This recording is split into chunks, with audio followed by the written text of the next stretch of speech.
এই ঝগড়া থেকে যতটা দূরে রাখতে পারবেন তত বেশি আপনার রাগ কন্ট্রোল করা যাবে। একটা হাদিস শুনেন, নবী করিম সাল্লাল্লাহু আলাইহি সাল্লাম বলেছেন, আনা যাঈমুন বিবাইতিন ফি ওয়াসতিল জান্নাতি লিমান তারাকাল মিরা ওয়া ইন কানা মুহিক্কান।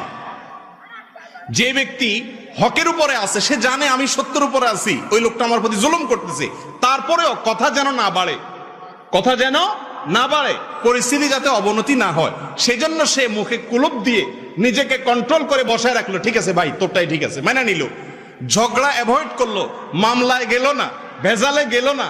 এই ব্যক্তি সম্পর্কে নবীজি বলেছেন, এই ধৈর্য ধারণ করার কারণে আল্লাহ রাব্বুল আলামিন তার জন্য জান্নাতের মাঝখানে, নবী করিম সাল্লাল্লাহু আলাইহি সাল্লাম বলেছেন, আমি আল্লাহর কাছ থেকে তার জন্য জান্নাতের সেন্টার পয়েন্টে একটি প্রাসাদের দায়িত্ব নিলাম। সুবহানাল্লাহ।